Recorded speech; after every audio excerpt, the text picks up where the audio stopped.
여러분, 어느 날 갑자기 한 회사의 주가가 14%나 폭등했다 하면 믿으시겠어요?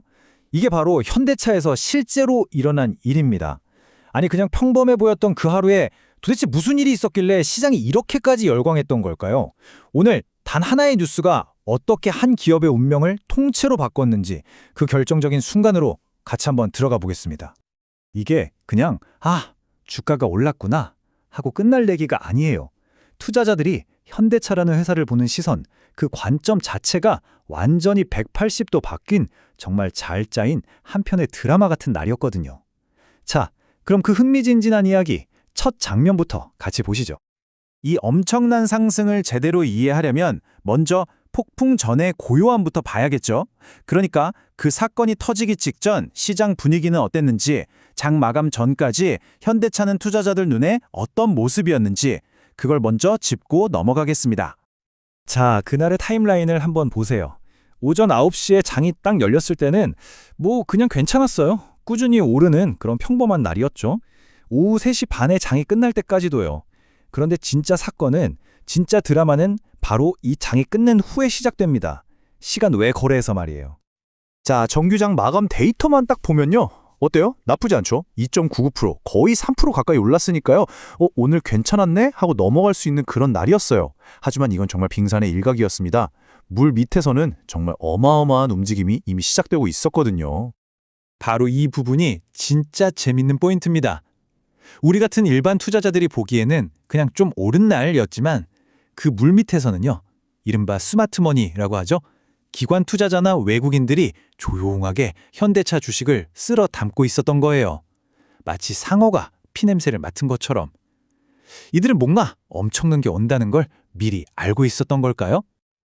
그리고 드디어 장이 끝나고 나서 모든 판을 뒤엎어버릴 그 뉴스 하나가 터집니다. 바로 이겁니다.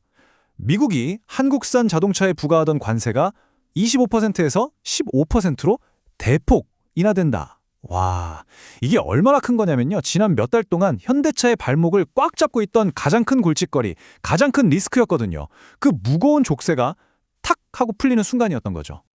자, 아까 장중에 올랐던 숫자 기억나시죠? 2.99%. 이것도 물론 좋은 성적이지만 이 정도는 그럴 수 있지 하는 수준이었어요. 그런데 관세 인하 뉴스가 나오고 나서는요, 시간 외 거래에서 무려 13.97%가 폭등해버립니다. 이건 차원이 다른 얘기죠. 시장이 이 뉴스가 가진 진짜 무게를 깨닫고 그 가치를 미친 듯이 가격에 반영하기 시작한 거예요. 근데 좀 이상하지 않으세요? 아니, 관세 10포인트 내려준 게 그렇게 대단하다고 주가가 이렇게까지 뛰나 싶으실 거예요. 근데 이게 단순히 돈 좀 아끼겠네 하는 차원의 문제가 아니었습니다. 훨씬 더 근본적인 변화가 있었기 때문이에요. 전문가들이 이 25%짜리 관세를 뭐라고 불렀냐면요. 바로 거대한 족쇄라고 했어요. 현대차의 진짜 가치를 그냥 꽉 짓누르고 있던 족쇄 말이죠. 근데 그 족쇄가 풀린 겁니다. 이제 더 이상 외부 문제 때문에 발목 잡히는 일 없이 오직 실력으로만, 진짜 펀더멘털로만 평가받을 수 있게 됐다는 그런 신호탄이었던 거예요. 이런 걸 전문 용어로 밸류에이션 디스카운트라고 해요. 말이 좀 어렵죠? 쉽게 말해서 전교 1등하는 친구가 있는데 쟤는 시험날 배탈이 잘나 하는 소문 때문에 사람들이 그래도 이번엔 1등 못할걸? 하고 미리 점수를 낮게 쳐주는 거랑 똑같아요. 투자자들이 바로 이 관세라는 배탈 걱정 때문에 현대차의 진짜 실력을 제대로 봐주지 않고 가치를 자꾸 깎아내리고 있었던 거죠. 그러니까 이 뉴스 하나로 투자자들의 생각, 즉 내러티브 자체가 완전히 바뀐 겁니다. 전에는 저 관세 때문에 얼마나 손해볼까, 저걸 어떻게 막아내지, 이런 식으로 수비에 대한 걱정만 했다면 이제는 족쇄도 풀렸겠다, 이 회사 어디까지 날아갈까, 이렇게 공격과 성장을 기대하게 된 거죠. 관점이 완전히 달라진 거예요. 이렇게 불확실성이라는 안개가 싹 걷히니까 그 뒤에 숨어있던 현대차의 진짜 모습, 그 엄청난 펀더멘탈이 비로소 보이기 시작한 겁니다. 자, 안개가 걷히고 나서 보인 현대차의 진짜 실력. 첫 번째가 뭐냐면요, 바로 이겁니다. 압도적인 제품 경쟁력이요. 보통 자동차 회사들이 차 한 대라도 더 팔려고 할인해주고 현금도 얹어주고 하잖아요. 이걸 인센티브라고 하는데 현대차는 GM이나 포드 같은 경쟁사들보다 그 돈을 절반밖에 안 써요. 근데도 시장 점유율은 두 자릿수를 굳건히 지키고 있습니다. 이게 무슨 뜻이겠어요? 굳이 할인을 많이 안 해줘도 나는 현대차 살래 하는 사람들이 많다는 거죠. 차 자체가 좋다는 가장 확실한 증거입니다. 차만 좋은 게 아니었어요. 펀더멘털을 뜯어보니까 첫째, 버는 돈에 비해 주가가 너무 쌌어요. 완전 저평가 상태였죠. 둘째, 배당도 많이 주고 자사주 매입도 하면서 주주들한테 이익을 돌려주는데도 아주 진심이었고요. 그리고 셋째, 전기차, 수소차 같은 미세 먹거리에 대한 계획도 아주 확실했습니다.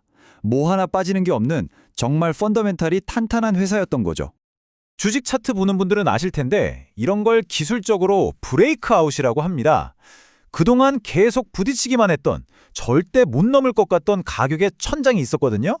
근데 이번 뉴스가 그 천장을 그냥 박살내고 뚫고 올라가 버린 거예요. 그럼 어떻게 되느냐? 예전에는 천장이었던 그 가격이 이제는 든든한 바닥, 즉 지지선이 될 거라는 기대감이 확 생기는 거죠. 자, 그럼 이제 현대차 앞에는 꽃길만 펼쳐져 있을까요? 물론 전망은 정말 밝아졌습니다. 하지만 투자라는 게 그렇게 간단하지만은 않죠. 앞으로 우리가 계속해서 눈여겨봐야 할 점들은 또 뭐가 있을지 한번 짚어보겠습니다. 일단 첫 번째, 단기간에 너무 확 올랐기 때문에 이쯤에서 팔고 나가자 하는 사람들이 나오면서 주가가 좀 흔들릴 수 있어요. 단기 변동성이죠. 두 번째는 당연히 경쟁입니다. 관세 문제가 해결됐다고 해서 도요타나 GM이 갑자기 봐주는 건 아니잖아요. 자동차 시장의 경쟁은 여전히 그리고 앞으로도 아주 치열할 겁니다. 마지막으로 환율. 현대차는 수출로 먹고 사는 회사니까 원달러 환율이 어떻게 움직이느냐에 따라 실제 손에 쥐는 돈이 달라질 수 있습니다. 이건 항상 체크해야 하는 부분이죠. 결국 오늘 이야기의 핵심은 이겁니다. 현대차를 둘러싼 이야기 자체가 완전히 바뀌었다는 거. 이제 시장이 현대차에게 던지는 질문은 더 이상 저 위협을 어떻게 버텨낼까가 아닙니다. 가장 큰 족쇄가 풀린 지금, 이미 세계적인 리더인 이 회사가 과연 어디까지 뻗어나갈 수 있을까? 그 진정한 가치는 얼마일까? 바로 이 질문에 대한 답을 시장은 이제부터 찾아가게 될 겁니다.